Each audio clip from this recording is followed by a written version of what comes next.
आप देख रहे हैं न्यूज इंडिया टीवी, आपकी आवाज आपके साथ। वृंदावन में रेल बचाओ मोर्चा की एक आवश्यक बैठक स्थानीय एक होटल में आयोजित की गई, जिसमें सभी ने एक राय होकर वृंदावन वासियों से अपील की सभी एकजुट हो जाए, तभी वृंदावन के प्राचीन अस्तित्व को बचाया जा सकता है। पहले वृंदावन से नगर पालिका गई, अब एक सोची समझी साजिश के तहत वृंदावन की रेल लाइन को भी खत्म करने के प्रयास किए जा रहे हैं। अगर अब भी वृंदावनवासी एक नहीं हुए तो वो दिन दूर नहीं जब वृंदावन भी सिर्फ पन्नों में दबकर रह जाएगा। मथुरा के कुछ पूंजीपतियों को आर्थिक लाभ देने के लिए मथुरा की सांसद हेमा मालिनी ने रेल लाइन के कार्य को रुकवाकर यह साबित कर दिया है कि उन्हें वृंदावन की जनता से कोई लेना देना नहीं है। रेल लाइन डलने से न सिर्फ श्रद्धालुओं को लाभ मिलेगा, बल्कि रेल लाइन की सरकारी समाप्ति पर नजर गड़ाकर बैठे भूमाफियाओं के मंसूबों पर भी पानी फिर जाएगा। इसलिए अब समय आ गया है कि सभी वृंदावनवासी एकजुट होकर विकास के नाम विनाश कर रहे लोगों को मुंहतोड़ जवाब दे सके। न्यूज इंडिया टीवी से धर्मेंद्र कुमार की रिपोर्ट वृंदावन से। एक बैठक आयोजित की गई है, क्या मुद्दे रहे चर्चाओं के लिए? ये तो एक रूटीन बैठक है, इंटरनली बैठक है। ऐसे तो आयतन हमारी बैठकें होती रहती हैं। जो है तो आपको मैटर पता है, रेल का मुद्दा है हमारा। तो रेल जो मथुरा वृंदावन के बीच जो लगातार चलती थी पिछले कई सालों से, मैं कहूँ लगभग जो है 150 सालों की, तो गलत नहीं होगा, उसको एक साजिशन ख़त्म कर दिया गया। साजिशन इसलिए बोलूँगा मैं, क्योंकि एक तरफ तो हमारे मोदी जी सारे तीर्थों को रेल कनेक्टिविटी दे रहे हैं, और वृंदावन जैसे तीर्थ जहाँ पर योगी जी कहते हैं 22 करोड़ लोग आते हैं, लाखों श्रद्धालु रोज आते हैं। यदि लाखों श्रद्धालु रोज आते हैं, ये सब जानते हैं कि श्रद्धालु मोस्टली वृंदावन में ही जो स्टे करता है, तो वो लाखों श्रद्धालु जब टिकट सर्च करते हैं तो मजबूरन मथुरा उतरते हैं, और मथुरा से डग्गे मार वाहनों से परेशान होते हुए 1.5 घंटे वृंदावन में आते हैं। क्या उनको अधिकार नहीं है कि वृंदावन का सीधा स्टॉपेज उनको मिले? तो उनको भी लाभ होगा। हजारों लोग जो बिहारी जी के दर्शन करते हैं, बिहारी जी से आधा किलोमीटर दूर स्टेशन था, वो समाप्त हो गया। हजारों लोगों को उनको भी लाभ होता, यहाँ के व्यापारियों को लाभ होता, पंडा पुजारियों को लाभ होता।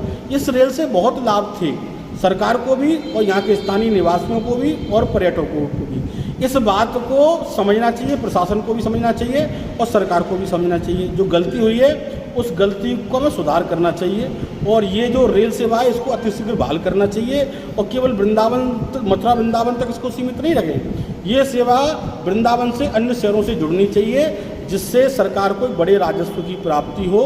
और कोई भी ये नहीं कह सकता, ये तो एक विवेकहीन निर्णय होगा कि वृंदावन से घाटा हो रहा है। कोई नहीं कह सकता कि वृंदावन से सवारी नहीं मिलेंगी, ऐसा कोई नहीं बोल सकता।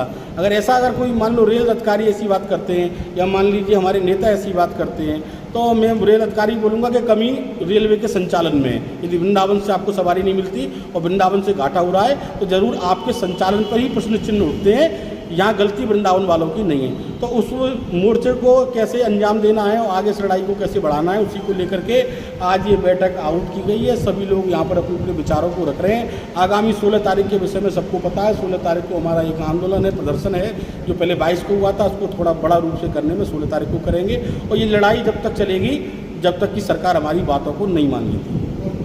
सर, आज एक बैठक आयोजित की गई, किन किन मुद्दाओं पर चर्चा है? देखिए, आज रेल बचाओ अभियान के तहत आज हमारी एक छोटी सी 10-25 जनों की एक बैठक आयोजित की गई, जिसमें सबसे प्रमुख मुद्दा ये था, ये रेल यात्रा बंद क्यों की गई। क्योंकि मेरा जन्म लगभग मैं भी 40 साल के लगभग हो गया जब से मैं रेल को देख रहा था, और एक विरासत थी वृंदावन की, एक पहचान थी राधा रानी के नाम से, जो वृंदावन में एक छोटी हमारी मेट्रो के नाम से जानी थी, राधा रानी एक्सप्रेस के नाम से थी। उसको जो कुछ षड्यंत्रकारियों ने अपने लाभ के लिए उसको बंद कर दिया गया, और उसकी जगह पे रोड बनेगा, ये बनेगा, अन्य बनने की बात। हमको रोड नहीं चाहिए, हमारी जो विरासत में जो थी राधा रानी एक्सप्रेस, हमको वो चाहिए। और उसके लिए हमें चाहे तन मन धन, चाहे हमें कहीं भी जाना पड़े, उसके लिए संघर्ष करना पड़े, रोड पर उतरना पड़े, उसके लिए हम संघर्ष में तैयार होंगे। पार्षद जी, एक तरफ जहाँ ई रिक्शाओं का भारी जाम लगा रहता है, हजारों की संख्या में ई रिक्शे चल रहे हैं, वहीं दूसरी सब सरकार का ये फैसला वृंदावन तो एक जाम की स्थिति बन गई है। वृंदावन में कहीं भी आप एंट्री करोगे जाम तो आपको दिखेगा ही, क्योंकि उसको इस तरीके से मोटराइज कर दिया गया है। जहाँ देखो वहाँ बैरिकेटिंग, वहाँ जहाँ देखो वहाँ बैरिकेड। अब मुझे बताए, लाखों करोड़ों रुपए लगा के रेड लाइट लगाई गई है, इनका कोई भी चौराहे पे यदि जलती हुई दिख जाए तो मुझसे आप कह देना, इसका क्या लाभ रहा? वो पैसा जो सरकार का था वो व्यर्थ गया। प्रशासन लग रहा है लाइट नहीं जल रही है। ये दोषी कौन है? यहाँ के वृंदावन के जनता या प्रशासन? पहली बात तो जाम को प्रशासन खुलवाएगा, प्रशासन व्यवस्था करेगा या वृंदावन वासी करेंगे? मुझे मेरा सवाल आपसे ही हो गया है पत्रकार बंधु। पर जाम जब ही मिलेगा जब यहाँ की लोकल लोग रोड पर उतरेंगे तभी। पार्षद जी, अगर रेल लाइन दोबारा अगर एक बार फिर से सुचारू रूप से चालू हो जाए तो क्या जाम में कमी मिलेगी? बिल्कुल बिल्कुल मिलेगी। तो जो ये लिंक है हमारी, जो वृंदावन से जो रेल यात्रा आदमी जाते थे, जो रेल से आते थे, कम से कम सीधा आर्मी कॉन्टेक्ट मिलता था और उसको 3 वाहन बदलने पड़ते हैं। यहाँ से डी गेट जाए, डी गेट से नए बस स्टैंड जाए, नए बस स्टैंड से जब रेलवे स्टेशन जाए, उसके बाद उसको सीधा सुलभ रास्ता मिलता था।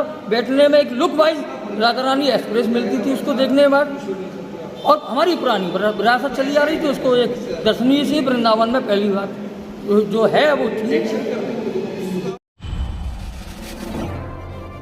आप देख रहे हैं न्यूज़ इंडिया टीवी, आपकी आवाज़ आपके साथ।